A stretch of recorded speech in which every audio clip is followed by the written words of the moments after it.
Hello everyone, I am Sweety Singh Rajput. Welcome back to my YouTube channel. आज है 21 अगस्त 2023, daily current affair by SSR.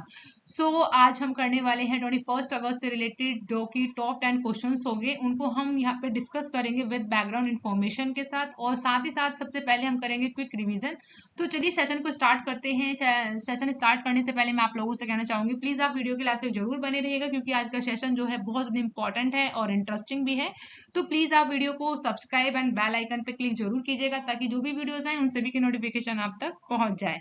तो start कर लेते हैं सेशन। आप सभी को कमेंट बॉक्स में लिखना है जय हिंद जय भारत। तो चलिए कर लेते हैं यहाँ पे हम सभी क्विक रिवीजन। फर्स्ट क्वेश्चन आप सभी के सामने है। मलयालम नववर्ष, जिसका नाम है चिंगम बोलते हैं, ये कब शुरू हुआ है? तो 17 अगस्त को हमने अभी हाल ही में मलयालम नववर्ष, जिसे हम चिंगम कहते हैं, वो मनाया गया है अभी 17 अगस्त को। नेक्स्ट है, भारत का पहला ड्रोन परीक्षण केंद्र जो है कहाँ खोलेगा? तो तमिलनाडु के चेन्नई में जो है भारत का पहला ड्रोन परीक्षण केंद्र खोला जाएगा। एशियन डेवलपमेंट बैंक जो है किस राज्य में बाल विकास योजना के लिए 4.05 करोड़ डॉलर का कर्ज देगा? तो मेघालय को मिलने वाला है 4.05 करोड़ डॉलर, जो कि लोन होगा, जो कि एशियन डेवलपमेंट बैंक के द्वारा दिया जाएगा। किस कार्य के लिए? तो बाल विकास योजना के लिए। नेक्स्ट है, उत्तर प्रदेश का पहला ई ऑफिस सिस्टम कहाँ शुरू किया है? तो लखनऊ शहर में अभी उत्तर प्रदेश का पहला ई ऑफिस सिस्टम शुरू किया गया है। नेक्स्ट है, किसने हरियाणा के नए डीजीपी के रूप में कार्यभार को संभाला है? तो शत्रुजीत कपूर है इनका नाम। इन्होंने ही अभी हरियाणा के नए डीजीपी के रूप में कार्यभार को संभाल लिया है। नेक्स्ट है, वीएस अरुणाचलम का निधन हुआ है, वह कौन थे? तो वे एक वैज्ञानिक थे जिनका अभी हाल ही में निधन हो गया है। तो ये डीआरडीओ के पूर्व निदेशक रह चुके हैं वीएस अरुणाचलम, जिनका निधन हो गया है अभी। नेक्स्ट है, भारत में पहली बार night street racing circuit launch किया गया है, कहां पर? तो चेन्नई में किया गया है, याद रखिएगा। नेक्स्ट है, भारत ने किस देश को समुद्री निगरानी विमान डोर्नियर सौंपा है? तो हमने अपने पड़ोसी देश यानी श्रीलंका को अभी अपने 77वें स्वतंत्रता दिवस पर उपहार दिया है, जिसका नाम है जो कि समुद्री निगरानी के लिए दिया है, जिसका नाम है विमान है, जिसका नाम है डोर्नियर। ओके। नेक्स्ट है कि किस राज्य सरकार ने मुफ्त ओणम किट प्रदान करने का निर्णय ले लिया है? तो कौन है? केरल राज्य सरकार है जिन्होंने मुफ्त ओणम किट प्रदान करने की बात कही है, घोषणा की है इन्होंने। नेक्स्ट है, विप्रो ने कहा जनरेटेड एआई पर सेंटर ऑफ एक्सीलेंस की शुरुआत की है? तो आईआईटी दिल्ली के साथ साझा सहयोग के साथ विप्रो ने generator AI centre of excellence की शुरुआत कर दी है। नेक्स्ट है, आईएसएसएफ विश्व चैंपियनशिप में भारतीय पुरुष पिस्टल टीम ने कौन सा पदक अपने नाम कर लिया है? तो हमने ब्रॉन्ज पदक जो है अपने नाम कर लिया है। तो याद रखिएगा, ये हमने यहाँ पे किया क्विक रिवीजन। सो चलिए स्टार्ट करते हैं आज का सेशन जो है बहुत ज्यादा इंपॉर्टेंट रहने वाला, तो प्लीज आप वीडियो को लाइक जरूर कीजिएगा। ओके। तो फर्स्ट क्वेश्चन आप सभी के सामने, हाल ही में अभी हमने विश्व फोटोग्राफी दिवस कब मनाया है? तो विश्व फोटोग्राफी दिवस की बात की जाए तो ये हर साल जो है 19 अगस्त को मनाया जाता है, यानी ऑप्शन बी करेक्ट होगा यहाँ पे। तो वर्ल्ड फोटोग्राफी डे कब मनाया जाता है? 19 अगस्त को। तो चलिए बैकग्राउंड इंफॉर्मेशन की बात करें तो वर्ष 19 अगस्त को जो है विश्व फोटोग्राफी दिवस के रूप में मनाया जा रहा है। विश्व फोटोग्राफी दिवस मनाने की शुरुआत बात करें तो 1937 में फ्रांस में हुई थी। जो फ्रांस के जोसेफ नाइसफोर और लुइस डोगियार ने 19 अगस्त को इस दिन की शुरुआत की थी। इसके बाद जो है तत्कालीन सरकार ने इस दिन को मनाने की घोषणा भी कर दी थी। तो इंपॉर्टेंट फैक्ट है, याद रखिएगा, 19 अगस्त को हम विश्व फोटोग्राफी दिवस के रूप में विश्व के फोटोग्राफी दिवस के रूप में मनाते हैं। तो ये इंपॉर्टेंट है। नेक्स्ट है सेकंड क्वेश्चन, हाल ही में पावर फाइनेंस कॉर्पोरेशन के सीएमडी के रूप में नियुक्त किया गया है किन्हें? तो इनका नाम है परमिंदर चोपड़ा, जिन्हें आप देख रहे हैं इमेज में, इन्हीं का नाम है परमिंदर चोपड़ा, जो कि अब बन चुकी हैं पावर फाइनेंस कॉर्पोरेशन की सीएमडी। तो इंपॉर्टेंट क्वेश्चन है। तो चलिए डिस्कस करते हैं इसके बैकग्राउंड इंफॉर्मेशन को। तो पावर फाइनेंस कॉर्पोरेशन ने परमिंदर चोपड़ा को अध्यक्ष और प्रबंध निदेशक यानी सीएमडी के रूप में नियुक्त कर लिया है, जो कि भारत की सबसे बड़ी एनबीएफसी का नेतृत्व करने वाली महिला बन गई है। साथ ही साथ परमिंदर चोपड़ा 14 अगस्त 2023 को बिजली क्षेत्र के ऋणदाता में शीर्ष पद ग्रहण करने वाली भी हैं। इन्होंने इस पद को ग्रहण भी कर लिया है। वहीं पावर फाइनेंस कॉर्पोरेशन की बात करें पीएफसी की, तो भारत में स्थित एक वित्तीय संस्था है जो विभिन्न बिजली ऊर्जा से संबंधित परियोजनाओं के लिए धन और वित्त सहायता को प्रदान करता है। वहीं इसकी स्थापना की बात करें, पावर फाइनेंस कॉर्पोरेशन की स्थापना कब की गई थी? 1986 में इसको स्टैब्लिश कर दिया गया था, जो कि पीएफसी देश में बिजली क्षेत्र के विकास का समर्थन करने में एक महत्वपूर्ण भूमिका भी निभाता है। तो ये फैक्ट है, ये आप सभी को याद रखना है। नेक्स्ट क्वेश्चन थर्ड है, हाल ही में भारत के पहले 3D मुद्रित डाकघर का उद्घाटन कहाँ कर दिया गया है? तो अभी हमने कुछ समय पहले पढ़ा था, अगर आप लोग मेरे से पहले से जुड़े हुए हैं तो आपको पता होना चाहिए कि 3D मुद्रित डाकघर जो है इसको कहाँ पर इसको स्थापित किया है, अब इसका उद्घाटन कर दिया गया है। तो करेक्ट ऑप्शन है यहाँ पे ऑप्शन सी, बेंगलुरु में। तो बेंगलुरु में जो है भारत का पहला 3D पोस्ट ऑफिस का उद्घाटन कर दिया गया है। तो इस तरीके का है कुछ ये इमेज में जैसे देख पा रहे हैं। तो बेंगलुरु, जिसे हम क्या बोलते हैं, तकनीकी राजधानी कहते हैं, भारत के पहले 3D मुद्रित डाकघर का स्वागत किया जा रहा है। ये लूसर के पास कैम्ब्रिज लेआउट में स्थित है।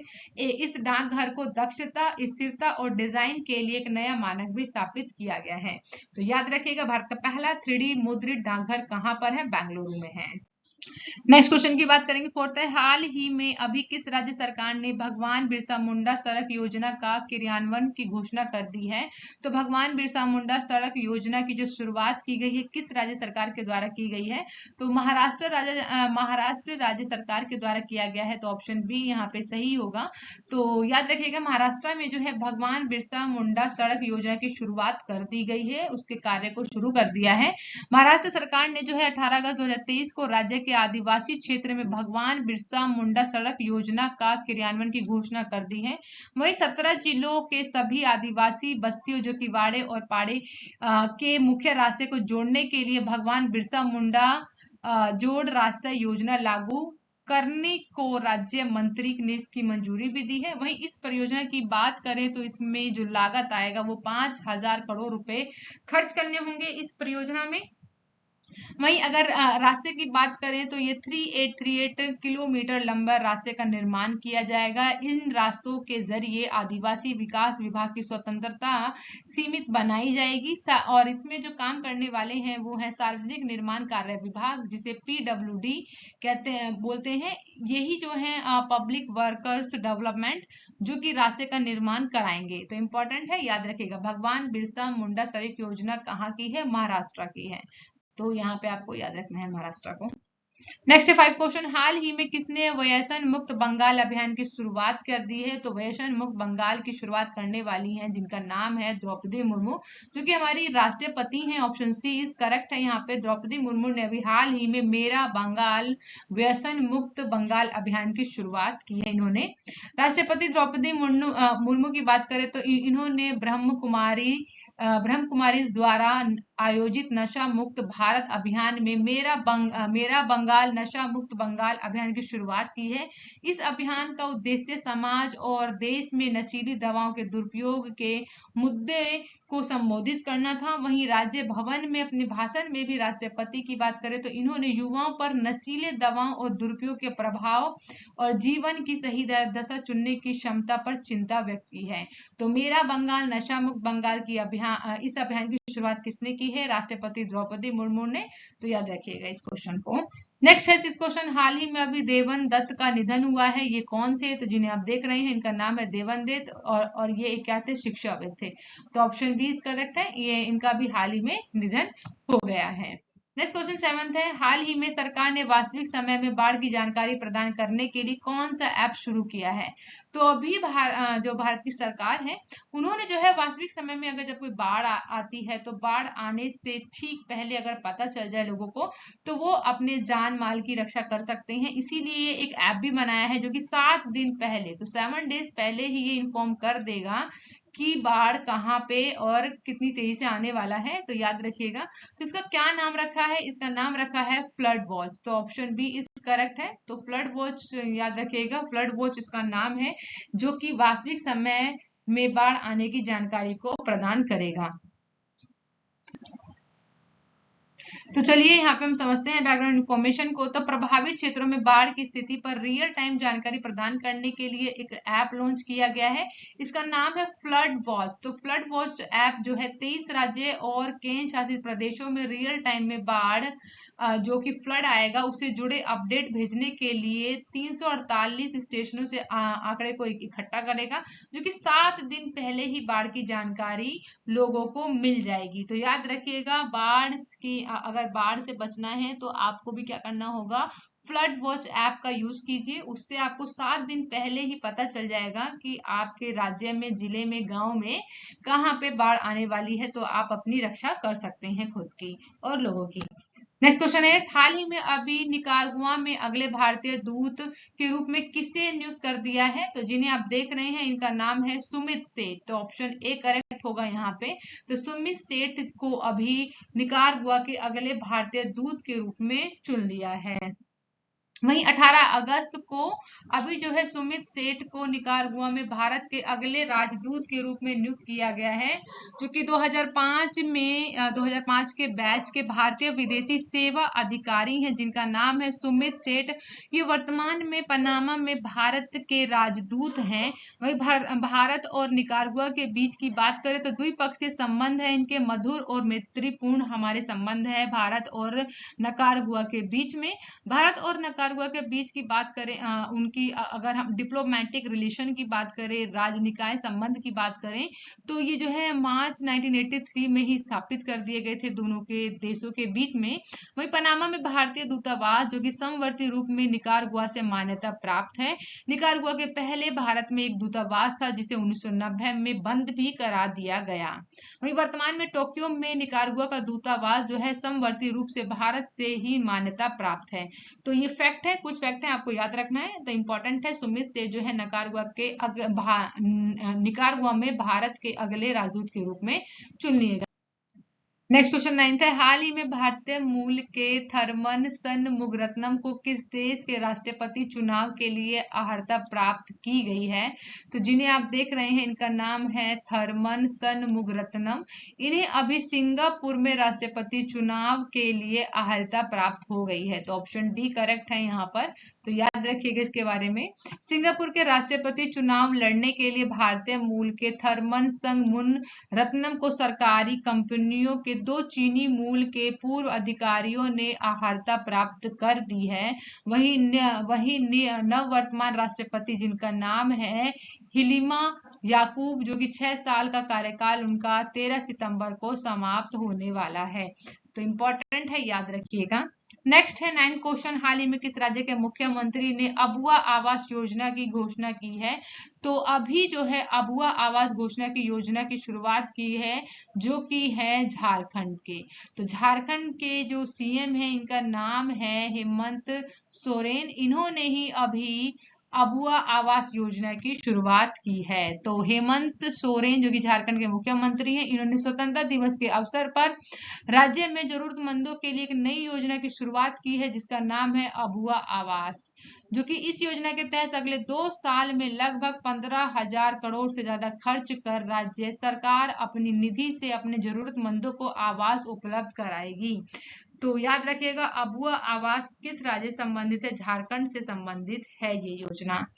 नेक्स्ट है 10 क्वेश्चन, हाल ही में 9वें राष्ट्रमंडल संसदीय सम्मेलन का उद्घाटन करेंगे, तो किसने किया है? तो यहाँ पे ऑप्शन बी इज करेक्ट है, करेंगे। ओके, तो ओम बिरला जो कि आप सभी को पता है कि ओम बिरला की बात करें तो ये हैं अभी 9वें राष्ट्रमंडल संसदीय सम्मेलन का उद्घाटन करेंगे।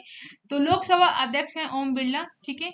तो यही ओम बिरला जी हैं जो कि राजस्थान के उदयपुर में राष्ट्रीय मंडल संसदीय संघ जिसे CPA के 9वें भारतीय रक्षा क्षेत्र सम्मेलन का उद्घाटन करेंगे। वहीं इसमें जो लोग शिरकत होंगे उनका नाम है कौन कौन होंगे, तो राज्य के मुख्यमंत्री, राज्यसभा के उपसभापति, राजस्थान विधानसभा के अध्यक्ष होंगे, सीपीए के चेयरपर्सन होंगे, सांसद होंगे, राजस्थान विधानसभा के सदस्य, अन्य गणमान्य व्यक्ति इस उद्घाटन समारोह में शामिल होंगे। तो याद रखिएगा। नेक्स्ट है अब आप सभी के सामने क्वेश्चन ऑफ द डे। तो आप सभी के लिए क्वेश्चन ऑफ द डे है, फर्स्ट क्वेश्चन आप सभी के सामने है। तो हाल ही में अभी निकारागुआ में अगले भारतीय दूत के रूप में किसे चुना गया है? आप सभी के सामने 4 ऑप्शन है, करेक्ट ऑप्शन को आपको कमेंट बॉक्स में जल्दी से बताना है। नेक्स्ट है हाल ही में अभी सीबीआई रिपोर्ट के अनुसार भारत कब तक तीसरी सबसे बड़ी अर्थव्यवस्था बन जाएगी? ये आप सभी से मैंने लास्ट वीडियो में क्वेश्चन पूछा था। तो यहाँ पे करेक्ट ऑप्शन है ऑप्शन बी, यानी 2030 तक। तो 2030 तक जो है हम एसबीआई की रिपोर्ट के अनुसार ये कहती है कि भारत जो है अगर इसी तरीके से ग्रो करती रही तो हम जो है दुनिया की तीसरी सबसे बड़ी अर्थव्यवस्था के रूप में उभर जाएंगे। And thank you for watching guys, मिलते हैं नेक्स्ट वीडियो में। आप अपना बहुत ज्यादा ध्यान रखिए और मस्त रहिए और अच्छे से पढ़ाई कीजिए, मेरी लाइफ को फॉलो कीजिए और वीडियो को ज्यादा से ज्यादा शेयर एंड सब्सक्राइब कीजिए। Bye bye guys and take care.